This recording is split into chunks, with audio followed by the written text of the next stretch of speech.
The phone glowed like an open wound. Marcus Chun didn't look at it. Not directly, not yet. The way you don't look at accident scenes on the highway even though some gravitational force pulls your eyes toward disaster. His fingers stayed locked on the keyboard, typing words worth approximately $680 million to Hiroshi Yamamoto in Tokyo. Each sentence a brick in the empire Marcus had spent 7 years building from nothing but code and conviction. The clock in the corner of his screen read 11:47 p.m. The cleaning crew had left an hour ago. Outside the glass walls of his 43rd floor office, San Francisco's financial district stretched like a circuit board of ambition. All those other lit windows, all those other people choosing work over sleep, progress over presence, the future over right now. The phone buzzed again. 18th time. That unconscious reach, Pavlovian automatic shot through Marcus's nervous system. His hand lifted from the keyboard, hovering in the space between the life he was building and the life that was calling. For 3 full seconds, Marcus Chun existed in that gap between worlds, that liminal space where choices still have weight and consequences haven't yet crystallized into regret. He pulled back. Tokyo couldn't wait. Yamamoto had been explicit. Need your commitment by midnight PST. Board meets at 9 a.m. Tokyo time. The entire Series D round. $680 million that would catapult Nexus Technologies from promising startup to unicorn status, that would validate 7 years of sacrifice, that would prove Marcus had been right to bet everything on sustainable energy infrastructure, hung on this email. 20 minutes. He'd call back in 20 minutes. Whatever it was could wait 20 minutes. Everything could wait 20 minutes. Marcus typed, Hiroshi, you have my word. Nexus Technologies will never compromise on our core values. The phone went dark. 17 missed calls dissolved into 18. All from the same number. That Pennsylvania area code he'd memorized at age 6 when his father taught him how to dial for help. The number that still connected to an avocado green rotary phone hanging in a kitchen that smelled like coffee and old wood and everything Marcus had left behind to become the man reflected in these glass walls. He told himself a story. His father would understand. David Chun had worked 50 years in a tool and die shop, understood deadlines and responsibility and the weight of other people's livelihoods depending on your decisions. David had raised Marcus to build things that mattered, to dream bigger than the small Pennsylvania town could contain, to reach for futures that required sacrifice. This was that sacrifice. This moment. This email. His father would understand. Marcus hit send at 11:49 p.m. The email disappeared into fiber optic cables, racing toward Tokyo at the speed of light, carrying promises about integrity and vision and never compromising on foundations. Marcus leaned back in his leather chair, Italian, expensive, ergonomically designed to support the spine during long hours of world-changing, and felt the particular satisfaction of a man who just secured his company's future. The feeling lasted maybe 4 seconds. Then his eyes found the phone again. 18 missed calls. The number sat there like a diagnosis, like a countdown, like a question Marcus wasn't ready to answer. What kind of emergency requires 18 calls? What kind of son ignores 17? He reached for the phone to call back, but it rang first. Different number, local area code, the kind that appears on screens at 11:52 p.m. and means only one thing.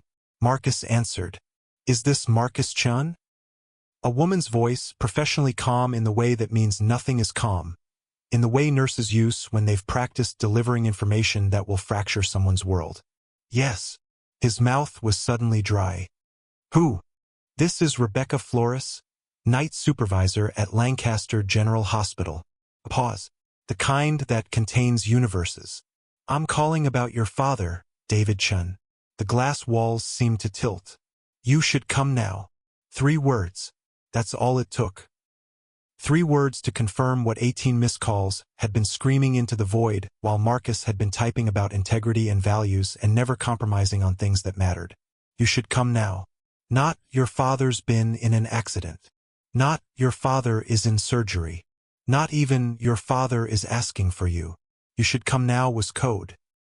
Was the thing they said when the window had already closed, when coming now meant coming to say goodbye to someone who couldn't hear you, when the only thing left was aftermath and paperwork and the specific kind of regret that has no expiration date. Is he, Marcus couldn't finish the sentence. Couldn't make his mouth form the question because asking it made it real, made it possible, made it something that could be answered. "You should come now," Rebecca repeated. And in the space where an answer should have been was every truth Marcus wasn't ready to face. 90 miles south, in a kitchen where the clock had stopped at 9:34 p.m., an avocado-green rotary phone hung silent on a yellow wall. The receiver had finally stopped swinging. The dial tone had given up its patient hum. On the refrigerator, held by a magnet from Dubai, a photograph of Marcus's college graduation smiled at an empty room. And on the table, beside a cooling cup of coffee, the good kind, bought for a son who hadn't visited in 3 months, lay a handwritten note on yellow-lined paper. "Emergency. Try 18 times if no answer. 18 chances.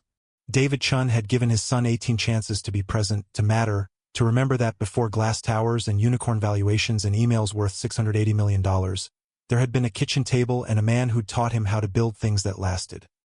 17 chances hadn't been enough. The 18th had come too late. Marcus Chun grabbed his keys and ran for the elevator, toward a hospital 90 miles away, toward a goodbye he'd already missed, toward the specific kind of too late that would define the rest of his life.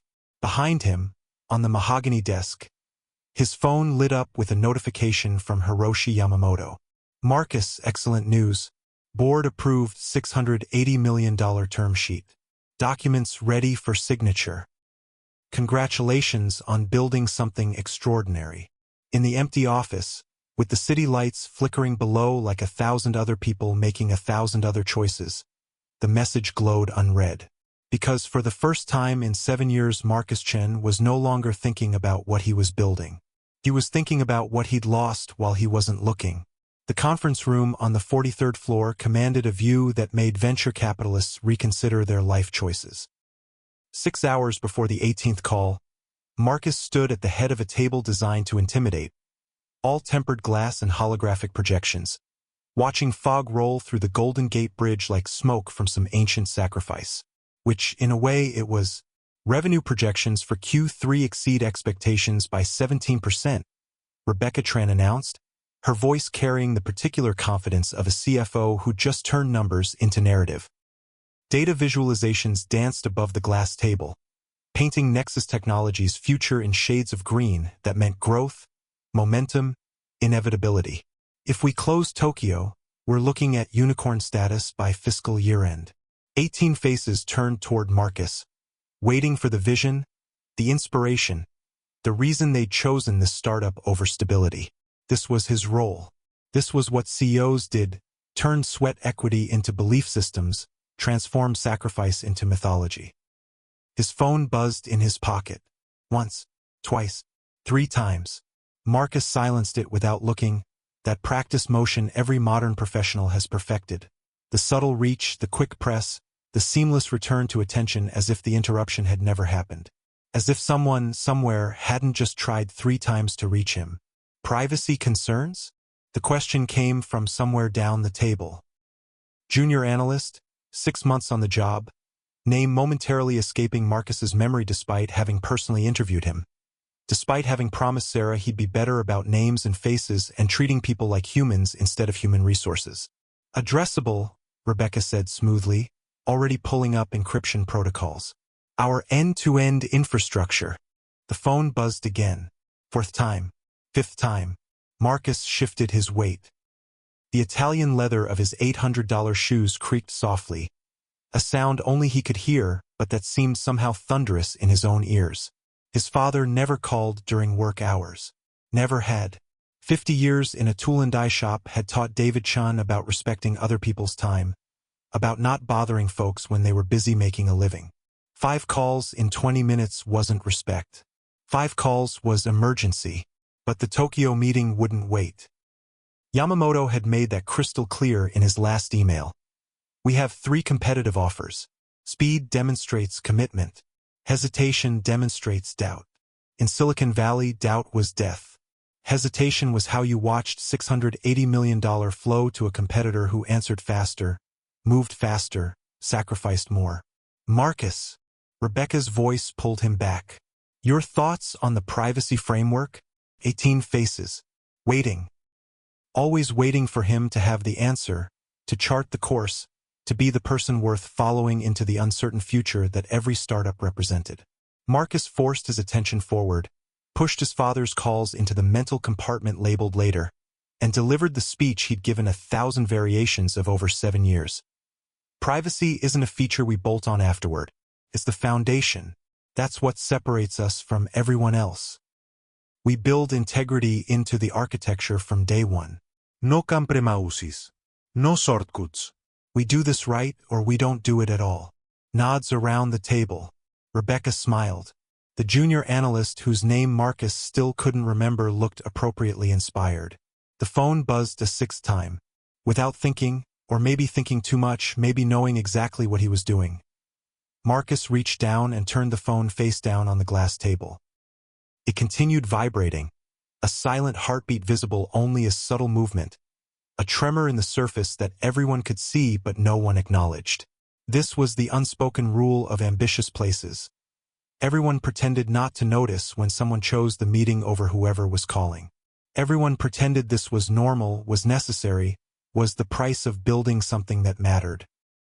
Let's talk implementation timeline, Marcus said, his voice steady, professional, giving no indication that somewhere in his peripheral awareness a warning was flashing. 6 calls, 6 attempts, 6 times his father had tried to reach him. But Marcus was building an empire. And empires, his 20-year career in Silicon Valley had taught him, required sacrifice. They always did. What Marcus hadn't learned yet, what he wouldn't understand until it was too late, was that some sacrifices don't stay buried. Some costs don't show up on balance sheets. And some calls, once ignored, never get a chance to be returned. Outside the glass walls, fog continued rolling through the Golden Gate, swallowing the bridge piece by piece until only the towers remained visible, those 2 points of connection rising from the mist, still standing, still reaching toward each other across a distance that suddenly seemed impossible to cross. 90 miles south, David Chun hung up the avocado-green rotary phone and pressed his palm flat against his chest. The pain had started 20 minutes ago. Dull at first, easy to dismiss as indigestion or stress or the accumulated weight of 71 years of living. But it was intensifying now, spreading from the center of his chest down his left arm with the kind of insistence that couldn't be ignored. He looked at the kitchen clock. 6:15 p.m. Marcus was probably in a meeting. Big meeting.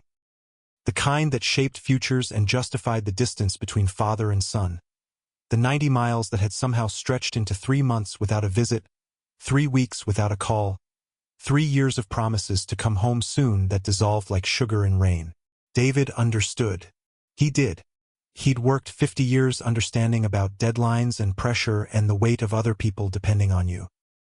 He'd built his life on showing up when things needed doing, on being the man people could count on even when, especially when it was inconvenient. But understanding didn't make the kitchen feel less empty. Understanding didn't make the pain in his chest fade.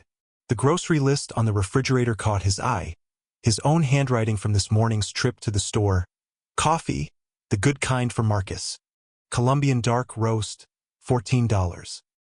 99 for a bag his son might never taste because visits kept not happening and soon kept not arriving, and eventually you just kept the coffee stocked anyway because hope was cheaper than acceptance. David reached for the phone again. The avocado-green rotary had been hanging on this wall since 1983, the year Marcus was born. He'd bought it at a yard sale, 25 cents, because the color reminded him of spring and new beginnings and the particular green of hospital scrubs when the nurse had handed him his son for the first time. Everything is connected, David had told 7-year-old Marcus, while teaching him how to fix a broken radio at this very kitchen table. You can't see it, but there are wires running through everything, connecting this part to that part, making the whole thing work. You take care of the connections, the whole system stays alive. The phone's rotary dial clicked under David's finger. Once, twice, 7 times for Marcus's number. Each mechanical rotation, a connection being made. Electricity traveling through copper wire, seeking the voice on the other end. Ring, ring, ring, ring. Voicemail. David hung up without leaving a message. He'd never liked talking to machines, had never trusted digital recordings to carry the weight of what needed saying. Besides, if it was important, Marcus would see the missed calls, would recognize the pattern. 6 calls, unusual, something wrong, and call back. Sons called back. That's what sons did. David looked at the note he'd written to himself yesterday, taped beside the phone in his careful, deliberate handwriting. Emergency. Try 18 times if no answer. 18 was his lucky number. Marcus had been born on the 18th. They'd moved into this house on June 18th. Marcus had graduated college on May 18th. The number carried weight, carried meaning, carried the accumulated significance of a life spent looking for patterns in chaos. 18 felt like enough chances. It had to be enough because David could feel his strength starting to fade, could feel the pain in his chest becoming something more than pain, becoming pressure, becoming presence, becoming the kind of sensation that made you think about last things and final words and whether your son would remember you as the man who taught him about connections or the man he was too busy to call back. The clock ticked to 6:28 p.m. David reached for the phone again. Click, click, click, click, click, click, click. The mechanical sound of trying. The ancient technology of hope. Ring, ring, ring. In San Francisco, in a glass tower where the future was being built one meeting at a time, Marcus Chen's phone vibrated face down on a conference table while he talked about integrity and foundations and never compromising on things that mattered. 7th call. 7th chance. 11 more to go. Call 6 came at 6:43 p.m. While Marcus was mid-sentence explaining to his leadership team why sustainable energy wasn't just a market opportunity but a moral imperative that would define their generation's legacy. The phone buzzed against the glass table like an insect trying to escape, and without breaking eye contact with Rebecca, Marcus placed his leather portfolio over it. Out of sight. Problem solved. Except problems don't disappear when you cover them. They just vibrate silently beneath expensive leather while you continue talking about values and vision and the importance of being present for the work that matters. Call 7 arrived at 7:02 p.m. during the 15-minute break when Marcus retreated to his office to review Yamamoto's preliminary terms. The document promised everything Marcus had been working toward. $680 million in funding, validation from one of Tokyo's most respected venture firms, the resources to scale Nexus technologies from promising to transformative. The phone lit up. Same Pennsylvania number. Same insistence. Marcus glanced at it, felt the flicker of concern. 7 calls was beyond unusual. 7 calls was entering territory that required acknowledgement. But Yamamoto's email contained 17 pages of terms that needed review before the 9 p.m. video call, and 17 pages was more than 7 calls, and besides, if it was a real emergency, someone would call 911, not their son who lived 90 miles away and could do nothing except worry. He set the phone face down again. Returned to the terms. The empire required attention. Call 8 vibrated through at 7:29 p.m., and Marcus was back in the conference room, back in performance mode, painting visions of a future where clean energy wasn't a luxury but a foundation. His father had taught him about building foundations, about measuring twice and cutting once, about testing every connection, about making sure the structure could support the weight you planned to put on it. That's what we're doing here, Marcus told his team, gesturing at the holographic projections floating above the table. We're not just building a company. We're building infrastructure that will last 100 years. Everything we do now echoes forward. The phone buzzed again, its vibration absorbed by the leather portfolio, unheard by everyone except Marcus, who registered it somewhere in his peripheral awareness but pushed it into that mental space reserved for things that could wait. At 9 p.m. exactly, Marcus joined the video call with Hiroshi Yamamoto. The Japanese businessman appeared on the screen in crisp 4K resolution, his Tokyo office bright with morning sun while San Francisco drowned in fog and evening. 2 men separated by an ocean and 12 time zones, connected by fiber optic cable and shared ambition. Marcus-san, Yamamoto began, his English precise and careful. We have reviewed your proposal with great interest. This was it, the inflection point. The moment worth every sacrifice, every missed dinner, Every promise broken in the name of building something larger than one man's life. Marcus's phone lit up with call 9. He muted the ringer completely. 90 miles south. David Chen's fingers trembled as he dialed for the 9th time. The pain in his chest had evolved from pressure to presence to insistence. No longer something he could push to the background, but a force demanding acknowledgement, demanding response, demanding he stop pretending this was indigestion or stress or anything except what it was. But first, he needed to reach his son. Click, click, click, click, click, click, click. The rotary mechanism felt heavier with each attempt. Or maybe David's fingers were weaker. The distinction didn't matter. What mattered was the connection, the circuit completing, the voice on the other end saying, "Hello, and I'm here, and what do you need, Dad?" Ring, ring, ring, ring. The kitchen clock read 9:04 p.m. David had been trying to reach his son for nearly 3 hours. 3 hours of dialing and waiting and hoping and trying again. 3 hours of watching the pain spread from his chest to his arm to his jaw. 3 hours of feeling his breath getting shorter. 3 hours of understanding with increasing clarity that this was serious, was urgent, was the kind of thing that required immediate attention. But not 9/11. Not yet.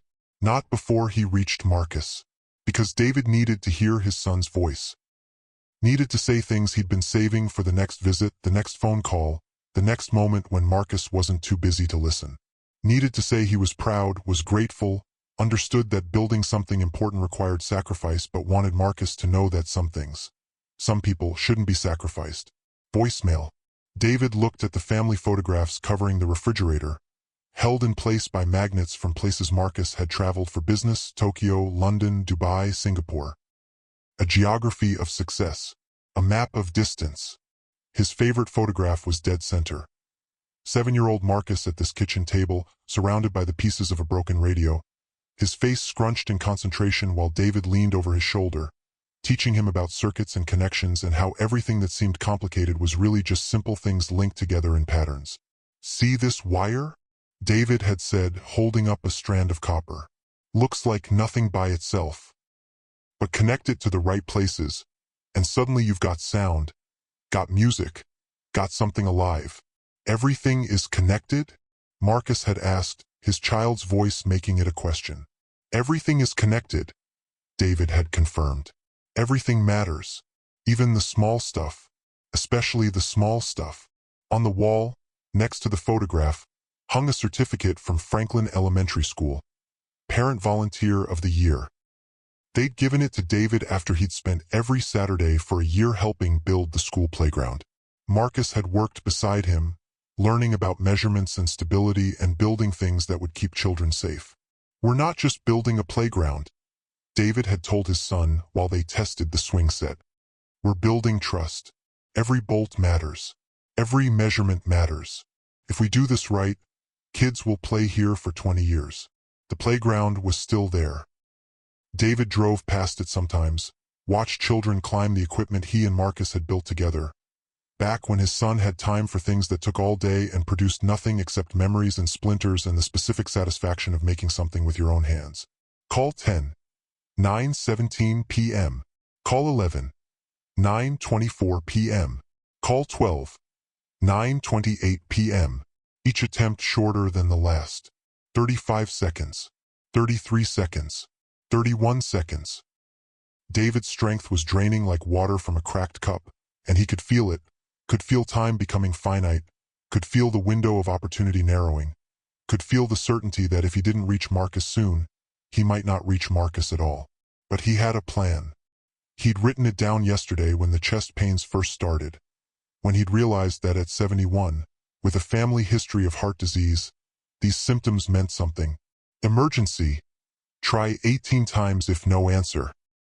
18 chance. Marcus's birth number. Their lucky number. The number that had to be enough because David refused to accept that his son, his brilliant, driven, empire-building son, would ignore his father 18 times. 17, maybe, in a crucial meeting, during an important deal, while building the future. But 18? 18 was too many to be accidental. 18 was the number that would force Marcus to understand that something was wrong, that his father needed him, that there were some calls you answered no matter what was at stake.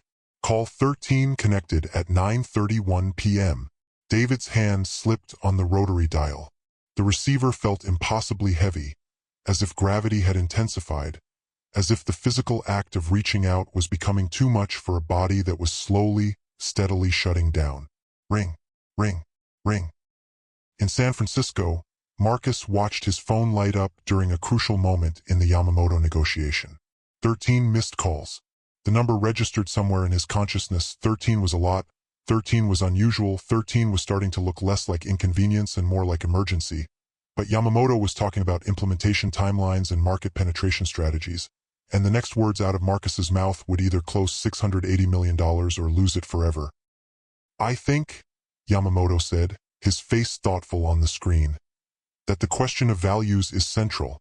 Can you tell me, Marcus-san, have you ever compromised? Have you ever been in a situation where the pressure was so great that you bent on your principles?" The phone buzzed. 13th time. Marcus looked directly into the camera, into Yamamoto's eyes, and said with absolute certainty, "Never. I've never compromised on anything that mattered." The phone went dark. In Pennsylvania, David Chun hung up the avocado green rotary phone and stared at the note beside it. "Emergency. Try 18 times if no answer. 5 more chances." His son had 5 more chances to prove that empires weren't built on foundations of ignored phone calls. 5 more chances before David would have to accept that the boy he'd raised, the one he taught about connections and importance and how everything small mattered, had grown into a man who'd forgotten everything except how to build towers so high you couldn't hear the people calling from the ground. The kitchen clock ticked to 9:32 p.m. David's vision blurred at the edges. He reached for the phone again. Call 14 came from fingers that could barely grip the dial. David's kitchen had narrowed to a tunnel, the phone, the photograph of Marcus's graduation, the note promising 18 chances. Everything else soft-focused into irrelevance, the way a camera lens blurs background when it's focused on the one thing that matters. Click, click, click, click, click, click, click. 9:32 p.m. Each rotation of the dial took longer now, required conscious effort, demanded resources from a body that was running out of everything except determination. The avocado green rotary phone. Bought in 1983, the year Marcus was born, kept for 43 years because it worked and because David didn't believe in replacing things that worked, had become the only connection between a dying man and the son he'd raised to be better than this. Ring, ring, ring, ring.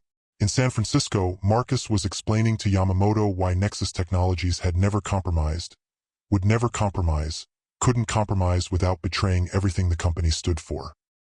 The irony would occur to him later, much later, too late, that he was delivering a speech about integrity while ignoring his 14th call from his father. "Values aren't flexible," Marcus said, his voice carrying the conviction of a man who believed every word. "Either you have them or you don't. Either they guide you or they're just marketing copy. We built this company on a foundation of doing the right thing even when it's hard. Especially when it's hard." The phone buzzed. 14th time. Marcus felt the first real flicker of concern. 14 calls was beyond unusual, 14 calls was past the point of coincidence. But Yamamoto was nodding, was looking impressed, was moving toward the closing questions that would determine if $680 million flowed toward Nexus or toward a competitor who'd answered faster. "That's what investors want to hear," Yamamoto said. "Commitment to principles. No compromises." Call 15. 9:33 p.m. David's left arm had gone completely numb. Not pins and needles numb. Dead numb. The kind of absence that meant something critical was failing, some essential system was shutting down, some final countdown had begun. But he could still dial with his right hand. Click, click, click, click, click, click, click. The mechanical sound echoed in the silent kitchen. No television. No radio. Just the clock ticking and the refrigerator humming and the sound of a man trying one more time to reach the boy he'd taught about persistence and trying and never giving up when something mattered. Ring, ring, ring. The pain in David's chest was no longer pain. It was pressure. Enormous. Insistent. Like something heavy sitting on his sternum. Pushing down. Squeezing his heart in a vice that tightened incrementally with each passing second. He looked at the certificate on the wall. Parent Volunteer of the Year. They'd given it to him after he'd built that playground with Marcus, after they'd spent Saturday after Saturday together, measuring and cutting and bolting and building something that would last. Every bolt matters, David had told 7-year-old Marcus, while they tested the structural integrity of a swing set. You skip one, you think it's no big deal, and maybe nothing happens. Or maybe one day a kid falls and you realize that the small things are everything. Call 16. 9:34 p.m. David's vision was doing something strange. Tunneling, darkening at the edges. Like someone was slowly closing curtains on a stage where he'd performed the role of father for 43 years. The center remained clear. The phone, the photograph, the note. Emergency. Try 18 times if no answer. 3 more chances. His son had 3 more chances. Ring, ring, ring. Voicemail. David decided something in that moment. He wouldn't leave a message, wouldn't record his voice in digital amber for Marcus to discover later, to listen to with the guilt of too late. Wouldn't give his son the easy grief of a voicemail that said everything David wanted to say without requiring Marcus to be present for the saying. No. If his son wanted to hear him, Marcus would have to answer, would have to be there, would have to choose right now in real time, between whatever was keeping him busy and the father who'd given him everything, including the belief that busy was more important than present. Call 17 came at 9:34 p.m., same minute as 16, because David's sense of time had fractured. The kitchen clock seemed to be moving both impossibly fast and infinitely slow, each second containing entire lifetimes of memory, while simultaneously racing toward an ending David wasn't ready for. Click, click, click, click, click, click, click. The dial was so heavy now, or his fingers were so weak. Same result. Ring, ring, ring. In San Francisco, Marcus was typing his response to Yamamoto's final terms, his fingers flying across the keyboard with muscle memory and certainty. The deal was 95% closed. Just a few more exchanges, a few more assurances, a few more promises about integrity and values and never compromising on foundations. The phone buzzed its 17th time. Marcus glanced at it. 17 calls, the number finally breaking through his focus like water finding cracks in concrete, and made a calculation. 30 more minutes. After the Tokyo deal. After securing the future of his company, his employees, his investors, his legacy. 30 minutes. His father would understand. Everything could wait 30 minutes. In Pennsylvania, David Chun looked at the handwritten note beside the phone. Emergency. Try 18 times if no answer. And gathered himself for one final attempt. 18 chances. He'd promised his son 18 chances to be the person David had raised him to be.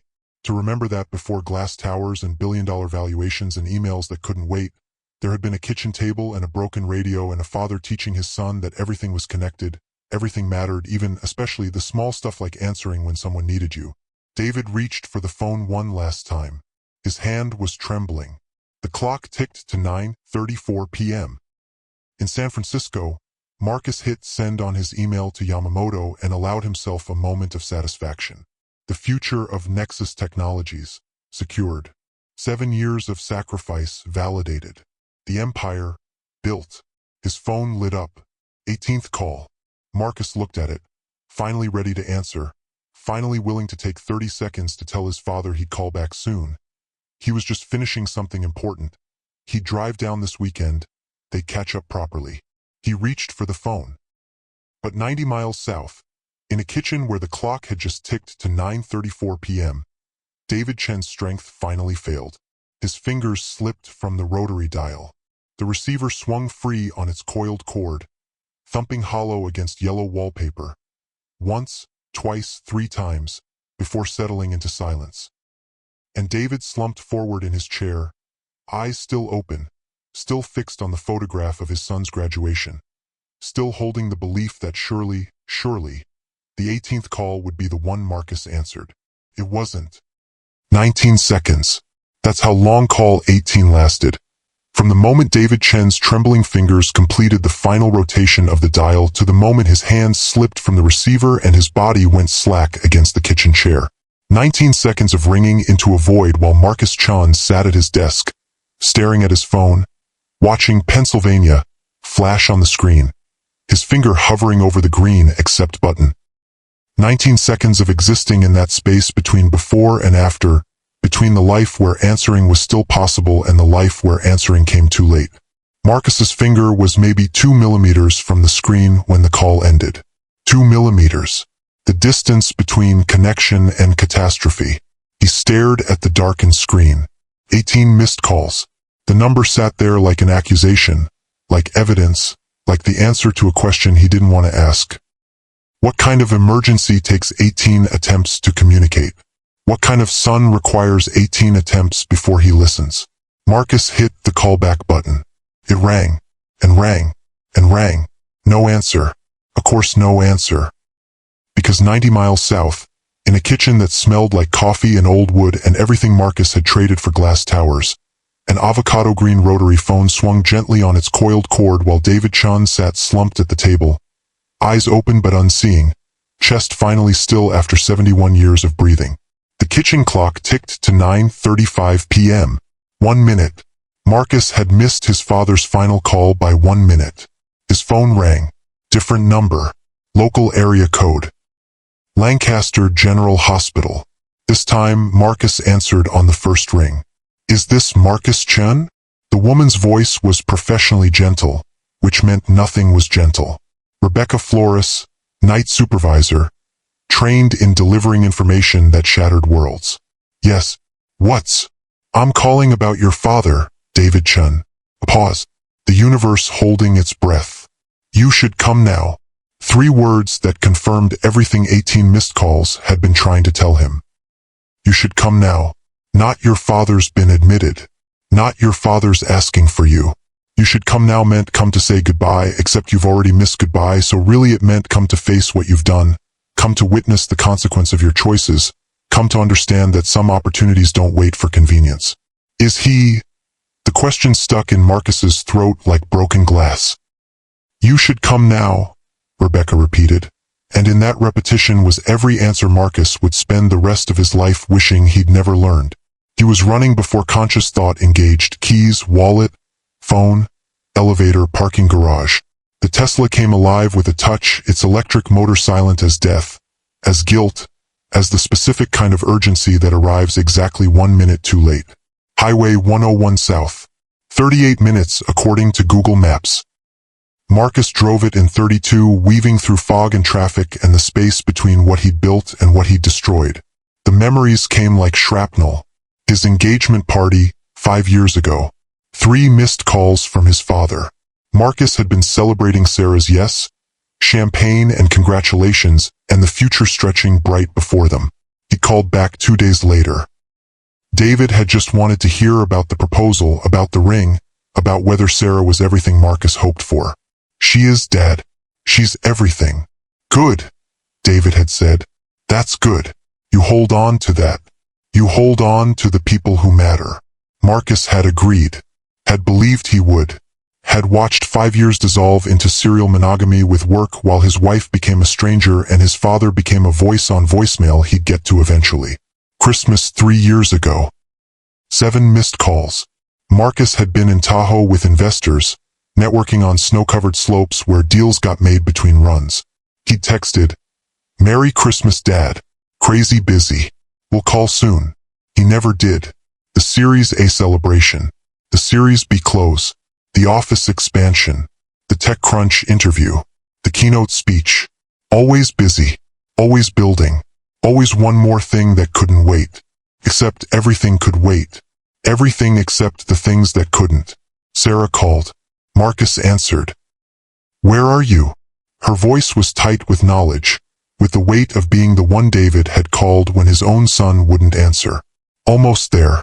Sarah, He called me, Marcus. The words came out broken.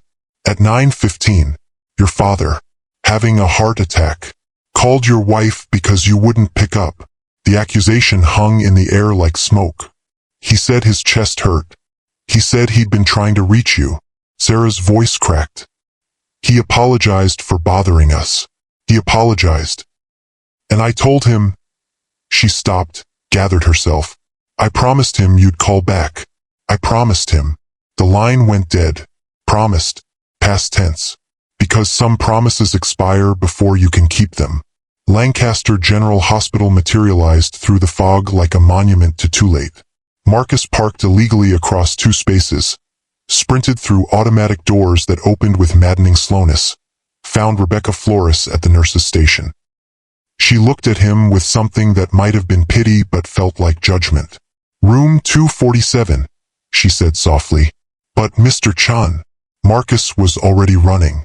Down corridors that smelled like antiseptic and ending, past rooms where people still had time, where phones could still be answered, where sons could still arrive before the 18th call turned into the last call. Room 247. The door was open. Marcus pushed through and stopped.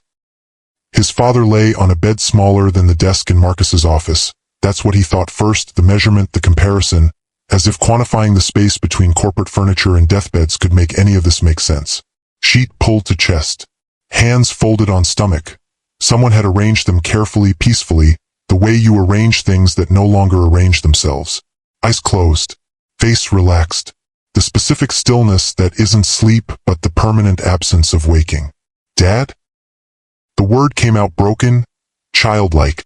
The voice of a 7-year-old boy with a broken radio asking if it could be fixed. The monitor beside the bed showed a flat green line. No peaks. No valleys. No rhythm. Just the mathematical representation of absence, of ended, of too late stretched into eternity. "Dad." Marcus's legs gave out. He didn't remember falling, didn't register the impact of knees on linoleum, didn't hear the sound that came from his throat. Something between scream and sob, primal and animal, the sound of a man understanding for the first time that consequences are real and irreversible and don't care about your intentions. He crawled to the bedside, grabbed his father's hand. Still warm. Or maybe that was wishful thinking. Maybe that was the mind refusing to accept what the flat green line had already confirmed. "I'm sorry." The words came in gasps. "Dad, I'm so sorry. I'm sorry I didn't answer. I'm sorry I was busy. I'm sorry I chose email over you. I'm sorry. I'm sorry. I'm." The door opened. Sarah stood there with Ethan, 9 years old, confused, still in his baseball uniform from practice that Marcus had promised to attend and missed because of a client dinner. "What happened to Grandpa?" Ethan's voice was small, uncertain. The voice of a child who didn't yet understand that sometimes people leave and don't come back. "Is Grandpa sleeping?" Marcus looked at his son, at Sarah's face that held no sympathy anymore, and understood that this moment of having to explain death to a 9-year-old, was just the first payment in a debt that would compound for the rest of his life. "No, Buddy." Marcus could barely form the words. "Grandpa isn't sleeping. When will he wake up?" And there it was, the question that contained every question Marcus would ask himself for decades. When do consequences wake up and return things to how they were before? When does too late become not yet? When do missed calls get another chance? "He won't, Ethan. Grandpa died." The words hung in the sterile air of room 247, making it real, making it permanent, making it the truth that would define every moment that came after. Ethan started crying. Sarah gathered him into her arms, holding their son while he sobbed for the grandfather who'd loved him, who'd taught him card tricks and showed him how to fish and promised to teach him to build a birdhouse this summer that would never come. Over Ethan's shoulder, Sarah looked at Marcus with eyes that had watched him choose work over family for 9 years, that had forgiven and forgotten and finally stopped expecting different. "You did this," those eyes said. "You chose this." And she was right. On the bedside table, among David Chen's personal effects, a duct tape wallet, a faded photograph, a grocery list for coffee Marcus would never drink, lay a handwritten note on yellow-lined paper. "Emergency. Try 18 times if no answer. 18 chances." A father had given his son 18 chances to remember that before empires and valuations and emails worth millions, there had been kitchen tables and broken radios and a man who taught him that everything was connected, everything mattered, even especially the small stuff like answering when someone needed you. 17 chances hadn't been enough. The 18th had come too late. Marcus Chun sat on the floor of room 247, holding his father's cooling hand, while his phone, still clutched in his other hand, lit up with a notification from Hiroshi Yamamoto. Marcus, excellent news. Board approved $680 million term sheet. Documents ready for signature. Congratulations on building something extraordinary.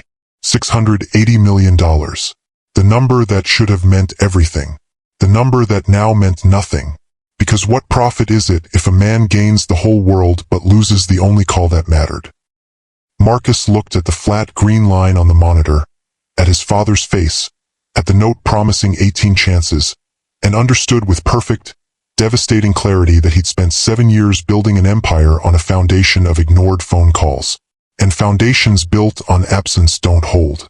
They collapse, and they take everything with them when they fall. The hospital room was smaller than Marcus's office bathroom. That's what kept circling through his mind. The measurement, the comparison, the obscene mathematics of a life reduced to 12 by 10 feet of linoleum and white walls. His father, who'd worked 50 years in a tool and die shop, who'd built playground equipment that lasted decades, who'd raised a son in a house filled with the smell of coffee and with shavings and patient explanations about how things connected. That man's final space was smaller than where Marcus kept his private restroom with the heated floors and the rainfall shower. The personal effects on the bedside table told a story Marcus wasn't ready to read. A wallet held together with duct tape, the same wallet David had carried for 30 years because it still works fine. Inside, $47 in cash, a faded photo of Marcus's mother who'd died 16 years ago, a library card that had been renewed monthly without fail since 1967, a grocery list in his father's careful handwriting, coffee, the good kind for Marcus, eggs, bread, milk. The coffee was $14.99. Marcus knew because he'd seen the receipt once, had seen his father buying expensive Colombian dark roast for a son who hadn't visited in 3 months. A printed contact list, the kind elderly people keep because they don't trust phones to remember important numbers. Marcus's cell was underlined twice in blue ink. Twice. As if underlining it once wasn't enough emphasis. As if the second line could make the number more reachable, more answerable, more likely to connect. And beneath it all, the note that would haunt Marcus for the rest of his life. Emergency. Try 18 times if no answer. The paper was yellow-lined, torn from a notepad. The handwriting shaky but determined. Written by a man who'd felt his heart failing and made a plan. Who decided that 18 attempts was the right number to prove whether his son still cared enough to answer. Marcus's knees hit the linoleum. The sound that came from his throat wasn't crying. It was something more fundamental, more animal. Keening. A primal expression of grief that bypassed language and went straight to the ancient part of the brain that understood loss before humans had words for it. He pressed his forehead to the cold floor and sobbed. Not the quiet, dignified tears you see in movies. This was ugly crying. Snot and gasping and sounds that belong to wounded things. This was the crying of a man watching his entire life split into before and after, into the person he'd been and the person he'd have to become to live with what he'd done. A nurse appeared, young, uncertain, trained in medical emergencies but not emotional ones. Mr. Chun, I'm so... Get out. Marcus's voice came from somewhere subterranean. Please, just get out. She left, closed the door softly, gave him space to fall apart in private, which was the only gift anyone could give him now. Marcus pulled himself up to his father's bedside. David's hand still held warmth, or maybe that was just Marcus's desperate need to believe that some heat remained, that some connection could still be made, that too late wasn't completely late if you could still feel the residual temperature of love. He wrapped both hands around his father's. Those calloused, capable hands that had taught a 7-year-old boy how to fix a broken radio, that had built playground equipment on Saturdays, that had dialed a rotary phone 18 times with increasing desperation while Marcus typed emails about integrity. I'm sorry. The words came broken. Dad, I'm so sorry. I'm sorry I didn't answer. I'm sorry I was too busy. I'm sorry I chose. His voice cracked. I'm sorry I chose everything else. I'm sorry. The apologies kept coming. A litany of too late. each one meaningless because the only person who could accept them wasn't listening anymore. The door opened. Sarah stood there with Ethan. Ethan in his baseball uniform, number 18, coincidentally, the number Marcus had bought him because it was Grandpa's lucky number. The game had been at 6 p.m. Marcus had promised to be there. Had promised and broken that promise because of the Tokyo meeting, because of the empire that required constant feeding. What happened to Grandpa? Ethan's voice was small, confused. The voice of a child whose world still made sense. Is Grandpa sleeping? Marcus looked at his 9-year-old son and understood that this moment, right here, right now, was when innocence ended. When Ethan would learn that people died, that fathers broke promises, that sometimes the people you loved chose other things over you, and by the time they realized their mistake, it was too late to fix it. No, Buddy. Marcus forced the words through the wreckage of his throat. Grandpa isn't sleeping. When will he wake up? How do you explain irreversible? How do you explain that death isn't sleep, isn't rest, isn't something you recover from? How do you explain that sometimes people try to reach you 18 times and you don't answer, and then they're gone and all you have left is a note and a grocery list and guilt that will never expire? He won't, Ethan. Grandpa's gone. Gone where? Sarah knelt, gathering Ethan into her arms before the tears came. Over their son's shoulder, she looked at Marcus with eyes that had been patient for 9 years, that had forgiven countless missed dinners and broken promises, that had finally run out of understanding. You did this, those eyes said without speaking. You chose this. And she was right. Marcus had chosen.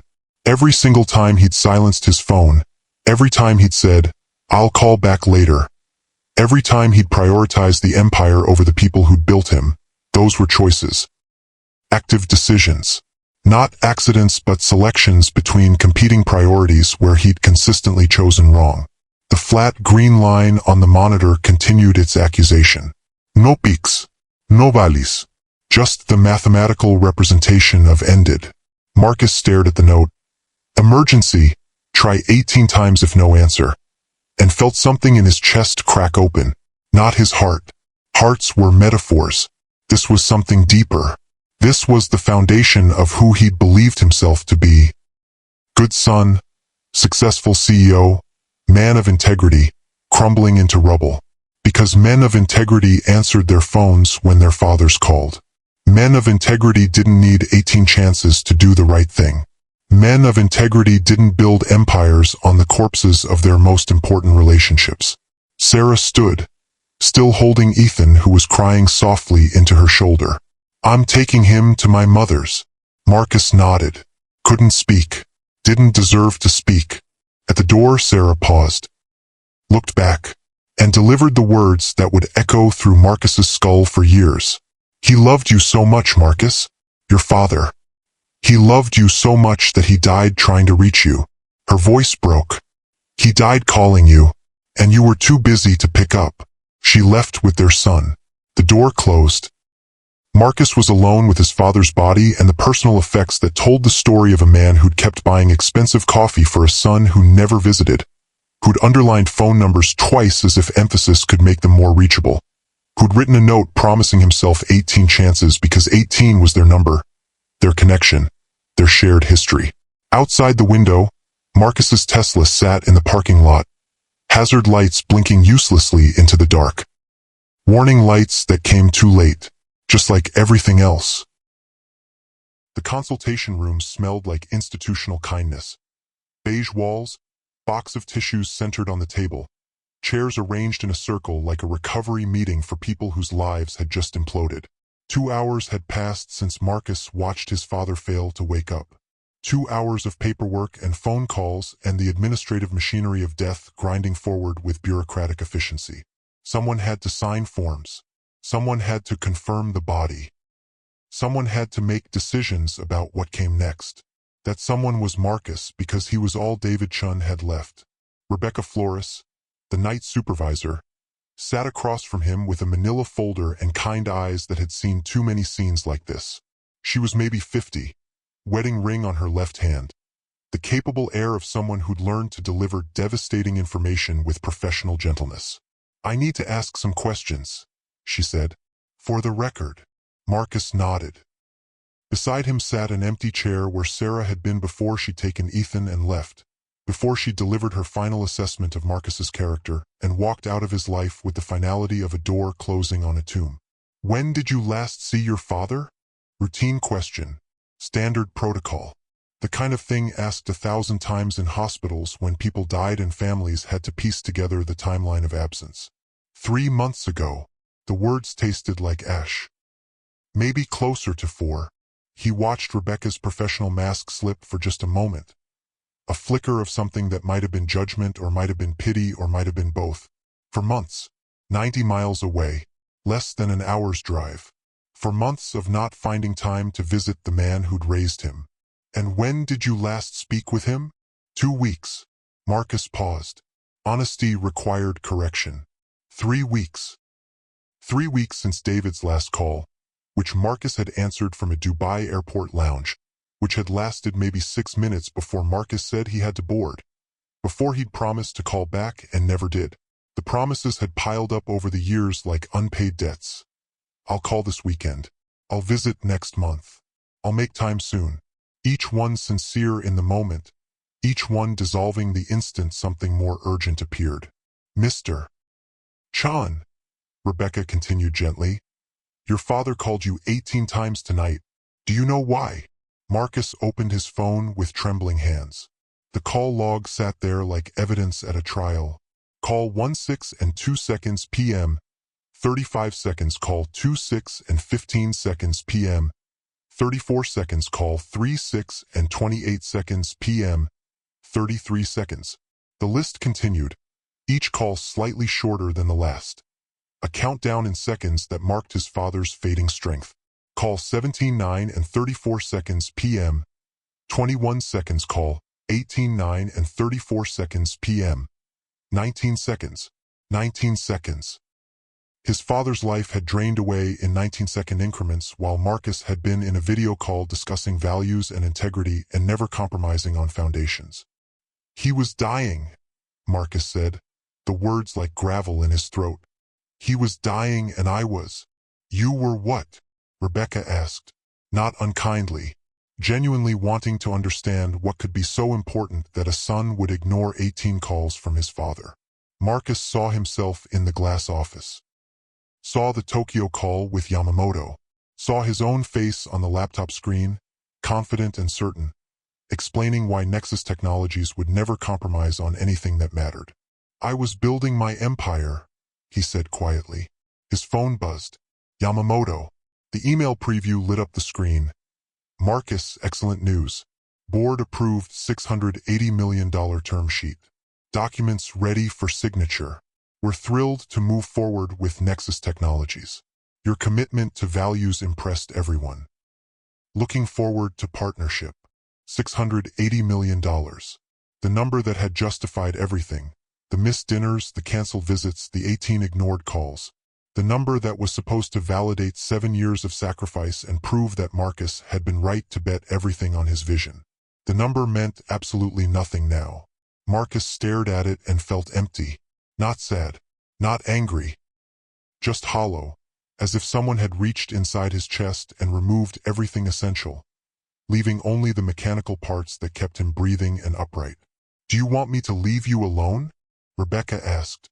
No. Sarah's voice, sharp as broken glass. Marcus looked up. He hadn't realized she'd come back, thought she'd left for good.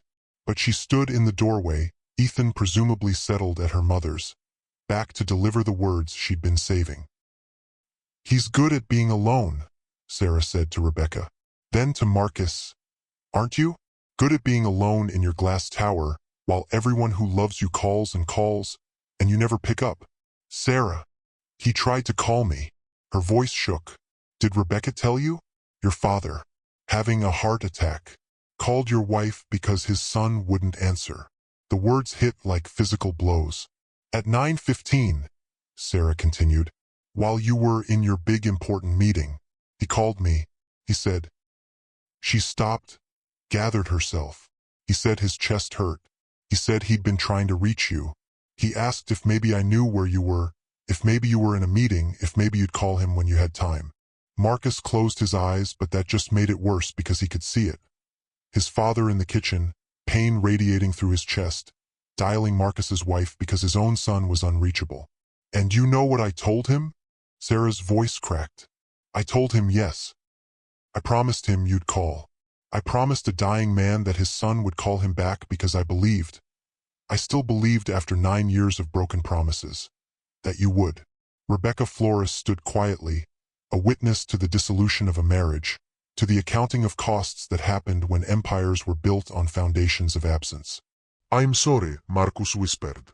"I know," Sarah said. "You're always sorry. You were sorry when you missed Ethan's first words because you were on a call with investors. Sorry when you weren't there during my miscarriage because you had a board meeting. Sorry when you forgot our anniversary 3 years running. Sorry for everything except the only thing that matters." "What's that?" Sarah looked at him with something beyond anger, beyond disappointment, arriving finally at a cold, clear assessment. "You're not sorry enough to change." The words hung in the beige room, true and terrible, because she was right. Marcus had been sorry 1,000 times over the years, had apologized sincerely, had meant every word, had promised to do better. And then his phone would buzz and he'd make the same choice again. Empire over people, building over being, tomorrow over today. "The funeral is Thursday," Sarah said. "I assume you can fit that into your schedule?" Marcus nodded mutely. "Good." She turned to leave, paused at the door.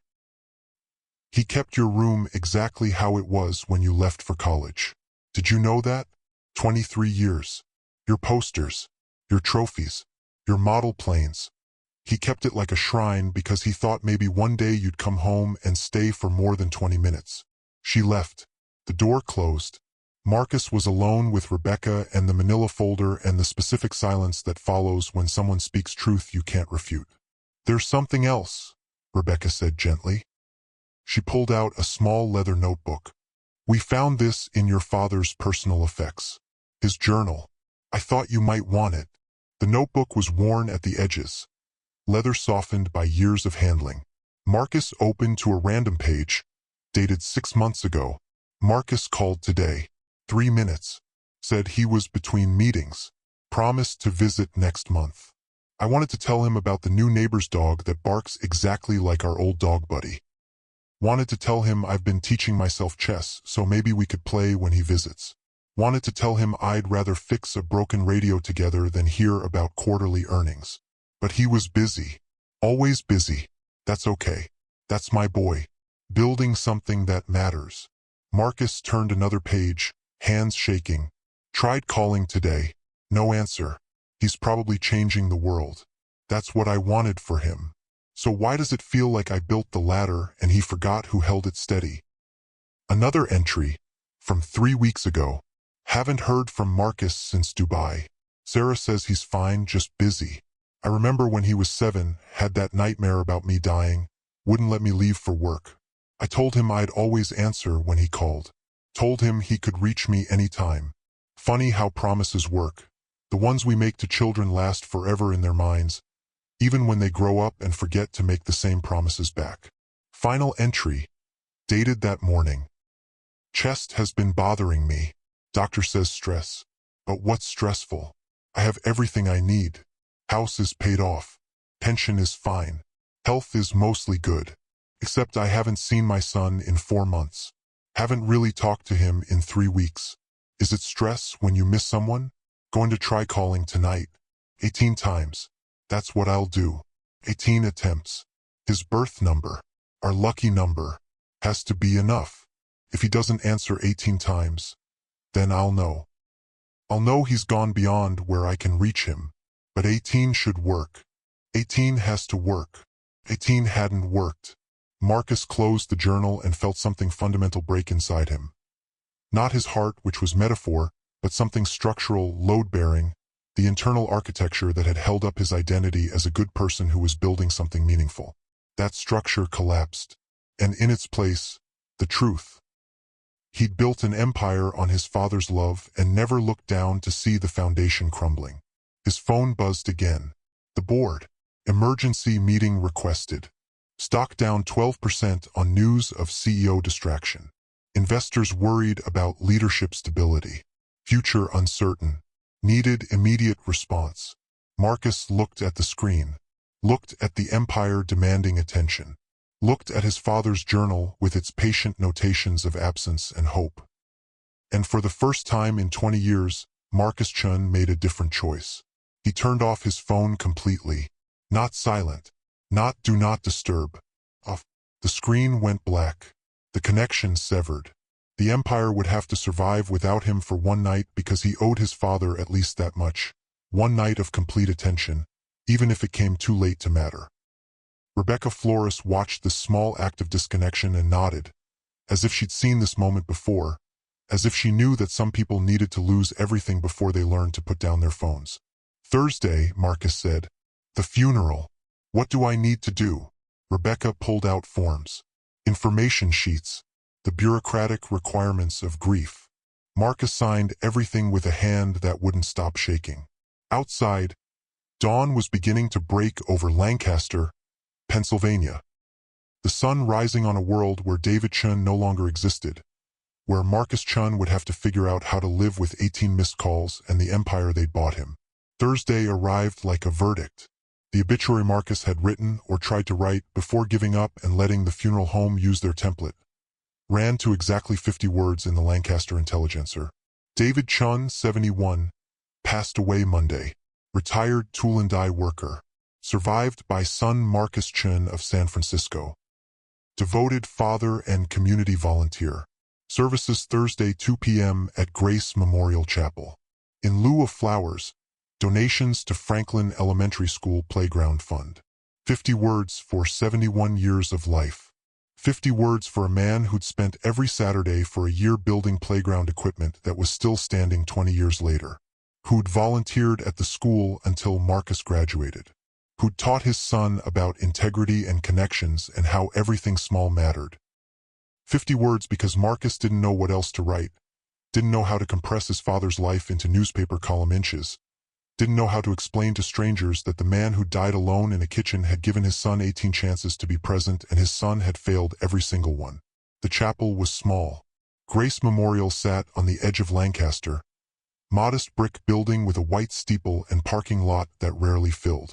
Marcus arrived at 1:30 p.m., 30 minutes early, and counted exactly 37 people gathered in pews designed for 200. 37 people had come to say goodbye to David Chun. Marcus recognized maybe 10 of them. Neighbors from the old street, former co-workers from the shop, the librarian who'd known his father for 40 years.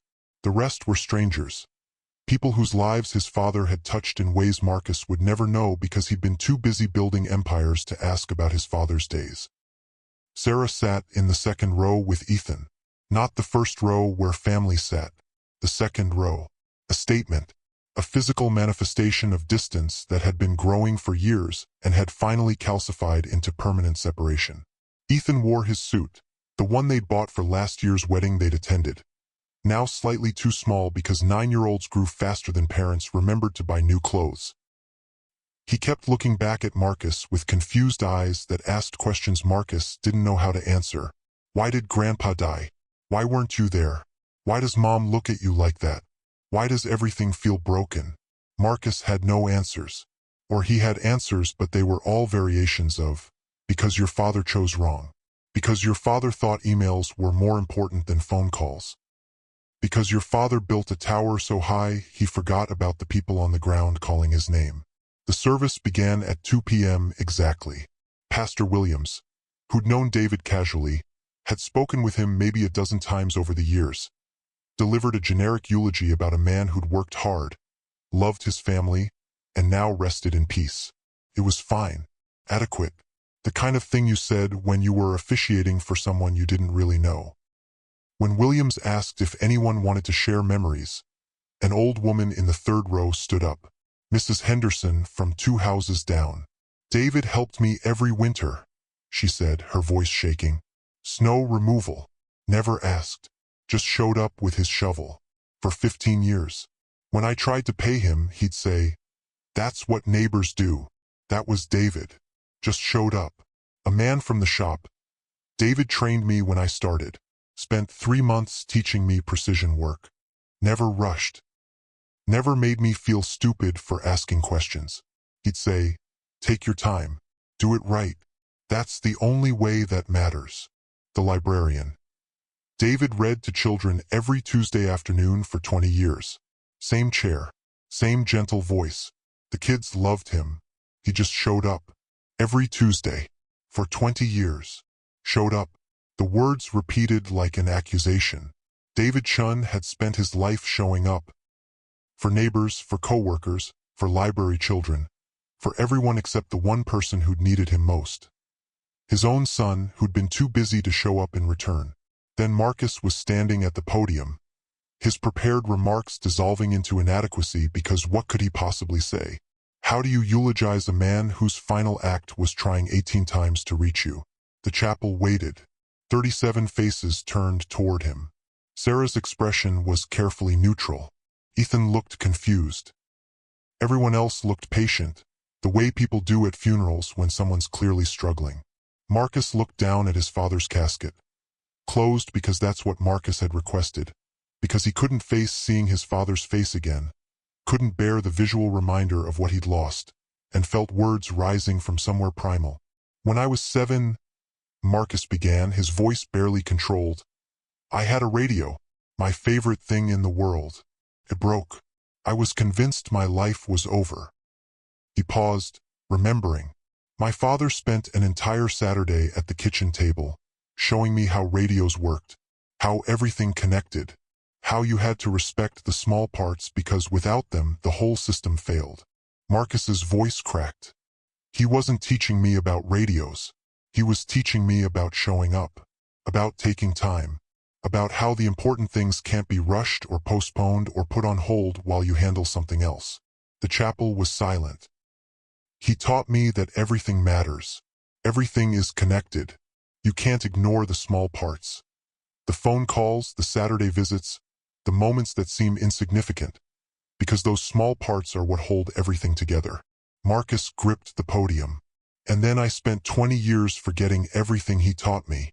Sarah's eyes widened slightly. Ethan leaned forward. The 37 witnesses held their breath. My father called me 18 times Monday night. 18 times while he was dying, while he needed me, and I was too busy, too important, too focused on building something I thought mattered more than answering my phone. Tears now, unchecked, streaming down Marcus's face in front of strangers and family, and the casket containing the consequences of his choices. He gave me 18 chances to be the son he raised me to be, to remember what he'd taught me about connections and showing up and taking time for things that matter. And I failed. I failed every single time. His voice broke completely. I can't. He stopped, gathered himself. I can't fix this. I can't call him back. I can't show up now. It's too late for me and my father. But it's not. He looked at Ethan.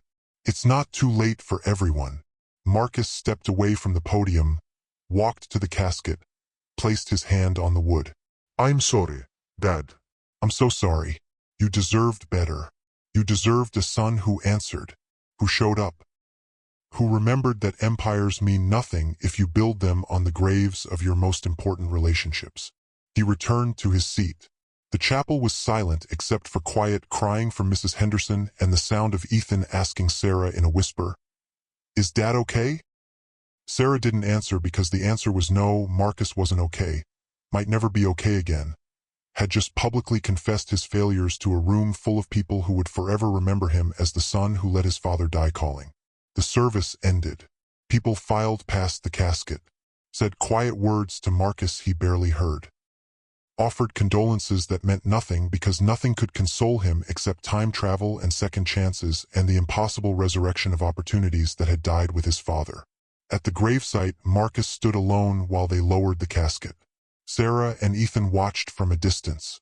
The 37 attendees drifted away until only Marcus remained, standing beside fresh dirt and wilting flowers and the specific silence of endings. His phone buzzed. He'd turned it back on that morning, a concession to reality, to the empire that still needed managing even though its builder had stopped caring whether it survived. Emergency board meeting. Stock down 18% now. Investors demanding answers. Media asking questions about CEO stability. Future in jeopardy. Needed immediate attention. Needed Marcus to fix this. Needed him to show up and save what he'd built. Marcus looked at the phone. Looked at the fresh grave. Made a choice. He turned the phone off completely. Sat down on the dirt beside his father's grave. And stayed there until dark. Until the grounds crew asked him to leave. Until the only light came from stars and the distant glow of Lancaster and the cold knowledge that some things, once lost, can never be recovered. But other things maybe could still be saved. 3 months later, the headline appeared on TechCrunch at 9:47 a.m. Pacific Time. Marcus Chun steps down as CEO of Nexus Technologies. The announcement was brief, professional, and gave no real answers. Effective immediately, Marcus Chun is resigning as CEO of Nexus Technologies to pursue personal priorities.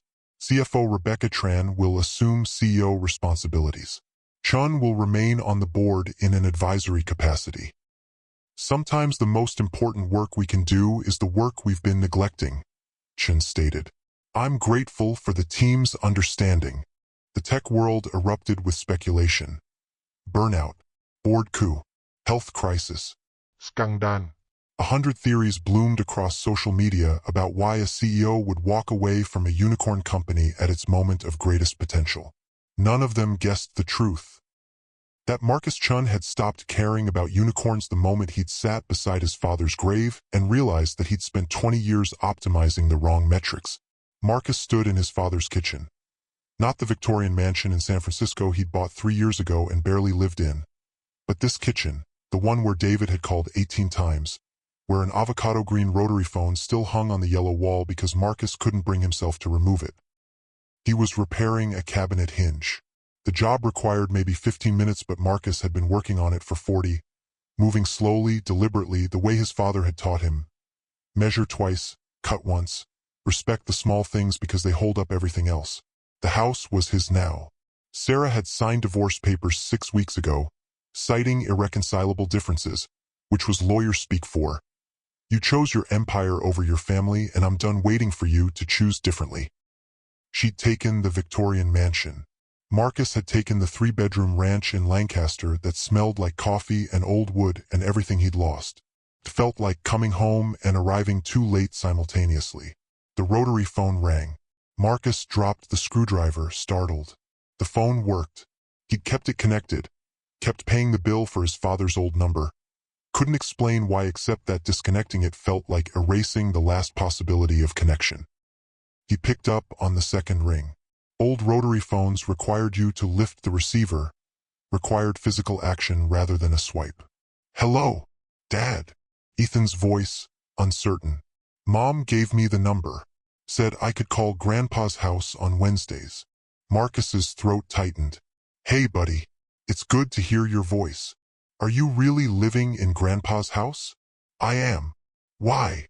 How do you explain to a 9-year-old that you're trying to learn lessons that should have been obvious? That you're attempting to rebuild a foundation by returning to where you learned what foundations were? Because everything is connected, Marcus said, echoing his father's words from decades ago.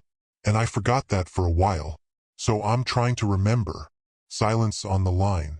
Then, Mom says you don't work at the big company anymore. That's right. What do you do now? Marcus looked around the kitchen. On the table sat a stack of student essays.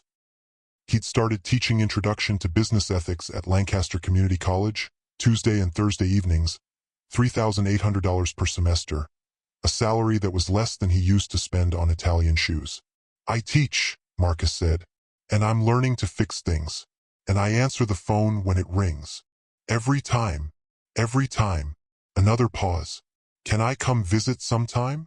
Marcus felt his chest constrict. Buddy, you can come visit anytime. Every weekend if you want. I'll always be here. Promise. The word hung in the air between them, heavy with the weight of all the promises Marcus had broken over the years. I promise, Marcus said, and I'm going to keep this one. They talked for 20 more minutes about school and baseball and whether Marcus remembered where Grandpa kept the fishing poles because Ethan wanted to learn and Grandpa had promised to teach him, but now maybe Marcus could. When they hung up, Marcus stood holding the rotary phone receiver, feeling the weight of it, the solid reality of connection that required physical presence rather than digital abstraction. The phone had been ringing. This time he'd answered. 6 months after the funeral, Marcus received an email from his former CTO at Nexus. Bored destroying everything you built, cutting corners on privacy, rushing implementations. It's becoming exactly what you said it wouldn't. Thought you should know. Also thought you might care. But maybe you've moved on. Marcus read it twice. Felt the old pull, the Empire calling him back, the urgent need to fix what was breaking, to save what he'd spent 7 years building. Then he looked at the calendar on his father's refrigerator. Today's date was circled in red. Ethan's baseball game, 2 p.m. Marcus closed the laptop. The Empire would have to save itself. 1 year after David Chen's death, Marcus sat in the same chapel where they'd held the funeral. Different occasion now, the inaugural meeting of the Chun Foundation's Last Call program, designed to help tech workers establish boundaries between work and life before those boundaries dissolved completely. 30 people attended the first meeting. Mostly young professionals, eyes shadowed with exhaustion, phones clutched like life preservers. A woman raised her hand. My mother called me 17 times last month. I answered twice. She wants me to visit. But I'm up for promotion and if I take time off. She stopped. How do you choose? Marcus thought about his answer carefully.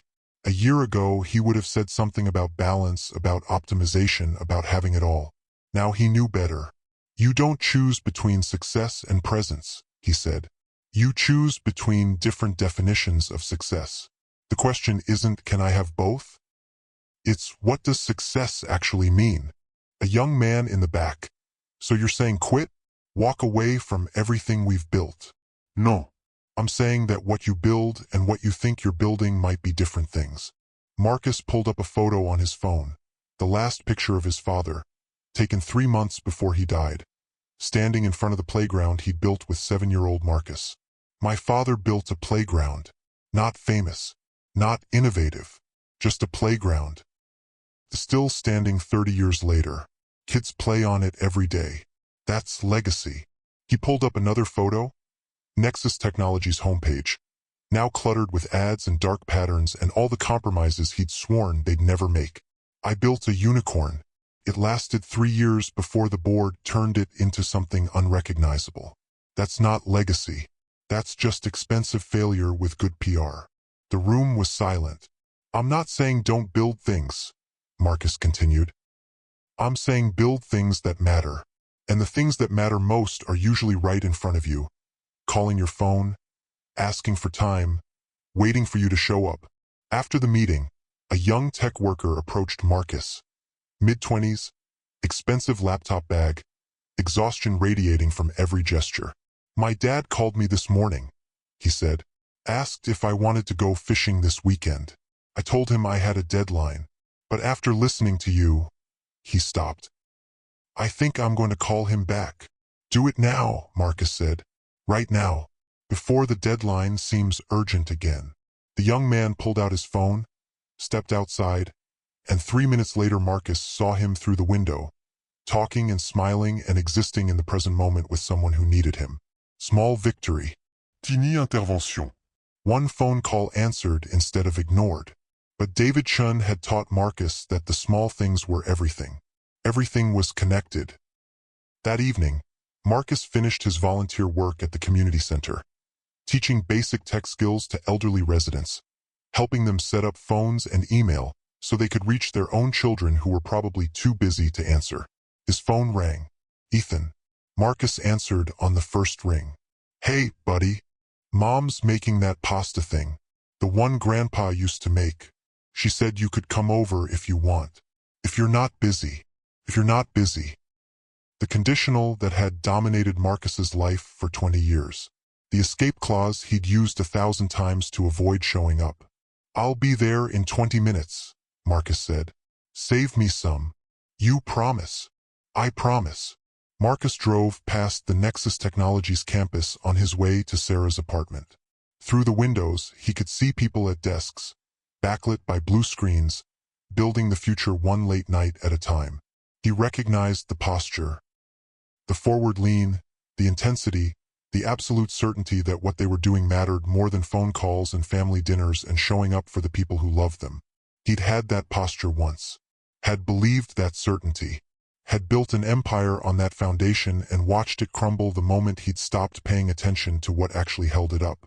The lights from Nexus faded in his rearview mirror. Marcus arrived at Sarah's apartment at 6:47 p.m. 13 minutes early, because early was the new on time for a man who'd learned that some appointments you don't miss. Sarah opened the door. She looked tired but less angry than before, as if the past year had softened something, or maybe just exhausted her capacity for fury. "You came," she said, surprise evident. "I said I would. You've said that before." "I know." Marcus met her eyes. "But this time I meant it. And I'm trying to become the kind of person whose word actually means something." Ethan appeared behind Sarah, still in his soccer uniform. "Dad, you're early. Couldn't miss pasta night," Marcus said. They ate dinner at a small table in Sarah's small apartment. Modest compared to the Victorian mansion, comfortable in ways the mansion never was. Ethan talked about school and soccer and a girl named Emma who was pretty cool, I guess.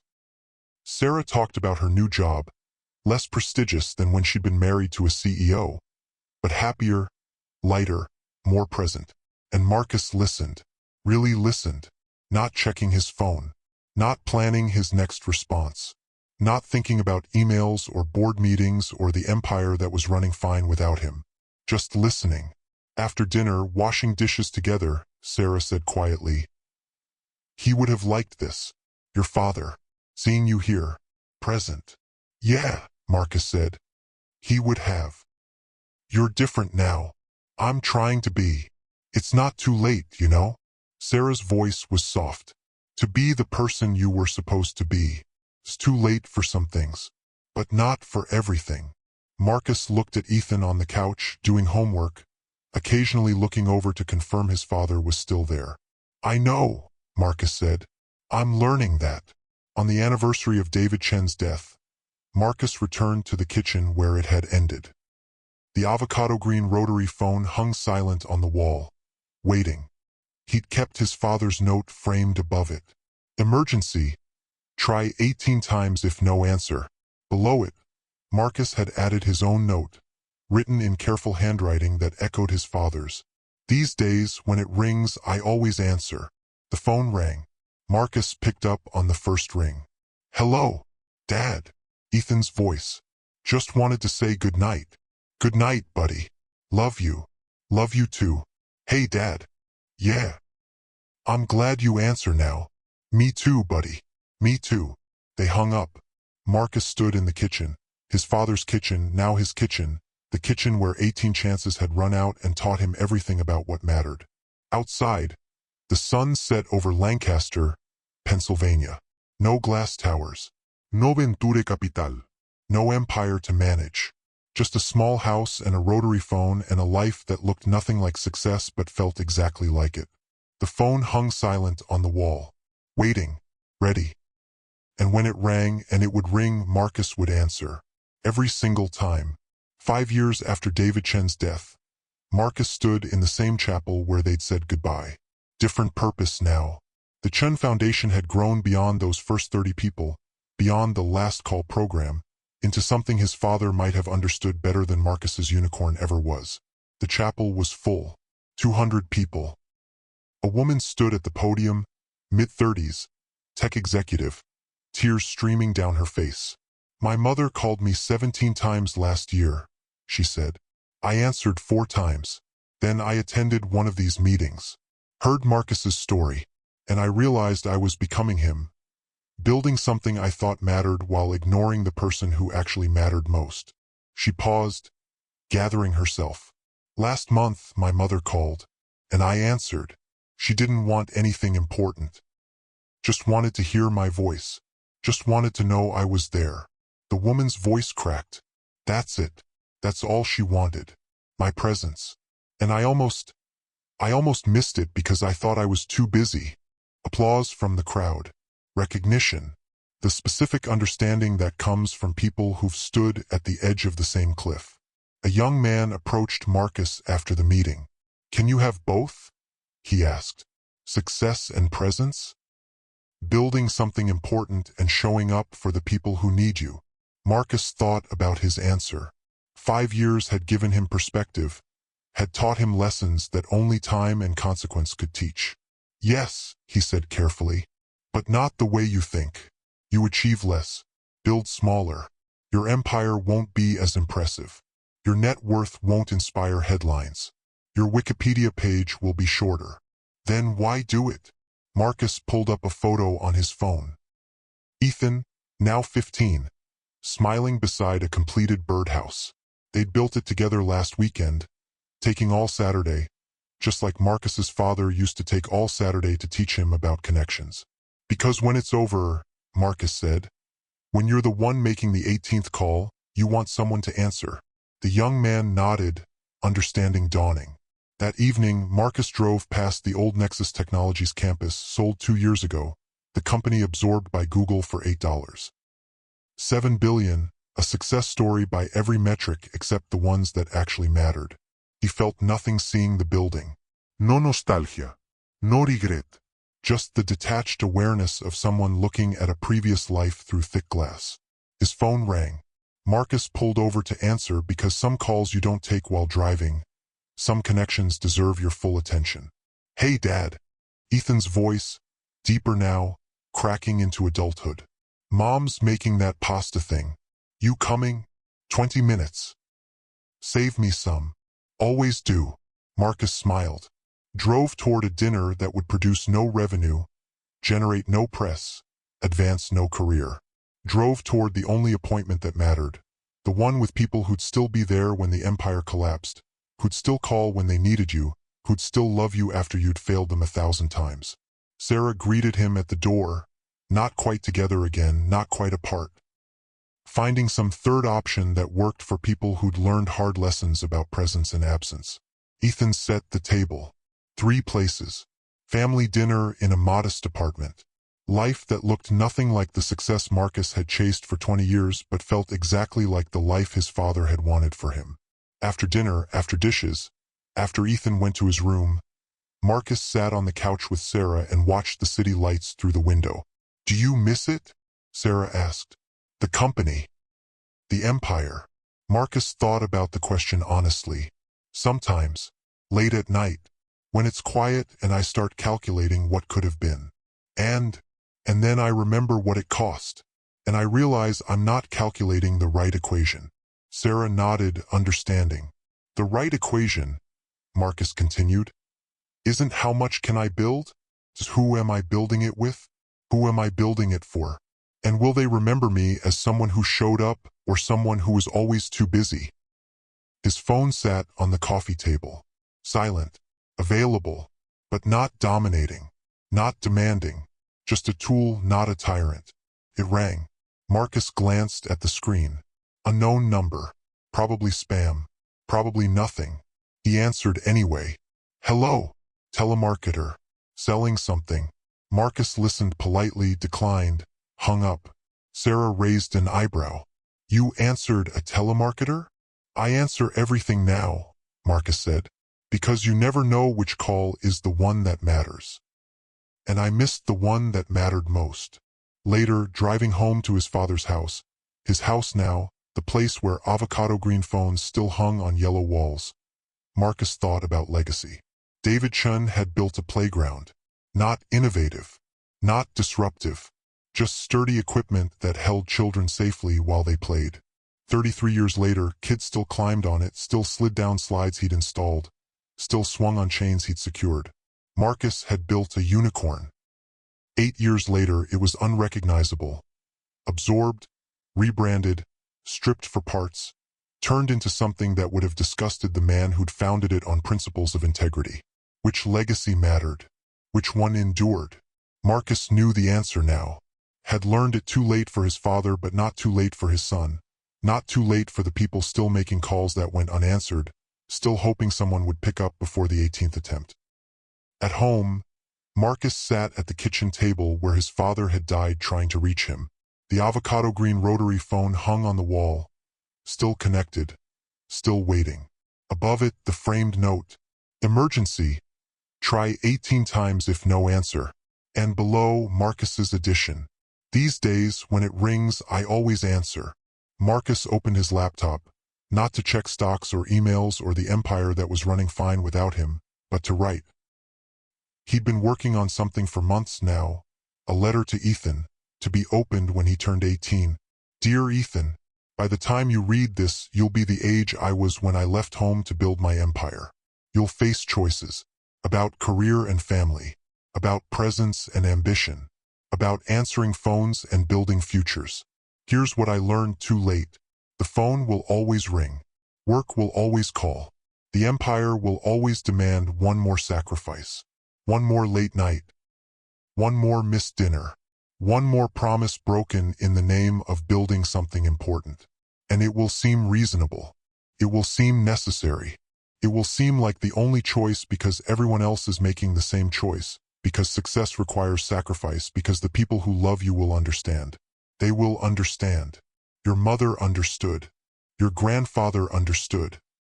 They understood until understanding became enabling, until patience became acceptance, until love became the thing you took for granted while you chased everything else. Don't make my mistake. Answer the phone. Show up for dinner. Build something smaller if that's what presence requires. Because here's the truth nobody tells you.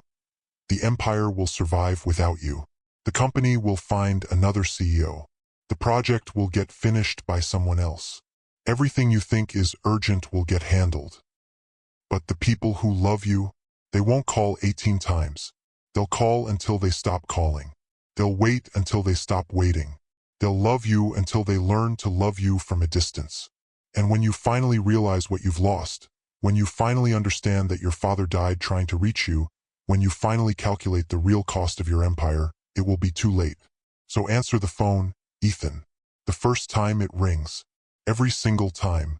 Love, Dad. Yes. Your grandfather taught me that everything is connected. I forgot for 20 years. Don't forget. Everything matters. Even, especially, the small stuff like phone calls and dinners and being there when someone needs you. Marcus closed the laptop. The phone rang. He answered on the first ring. "Hello, Mr. Chun." A young voice, uncertain. "This is James, from your business ethics class. I know it's late, but I'm facing a decision about a job offer and I was wondering if you had time to talk." "I have time," Marcus said. "What's going on?" They talked for 40 minutes. About jobs and ethics and the choices that define you. About what success means and whether you can have both presence and ambition. About phone calls and showing up and the difference between building empires and building lives. When they hung up, Marcus sat in the kitchen, his father's kitchen, and felt something he hadn't felt in years. Peace. Not happiness. Not satisfaction. Not the dopamine hit of closing deals or reading headlines about his net worth. Just peace. The peace that comes from answering when someone calls. From showing up when someone needs you. From building something smaller but sturdier.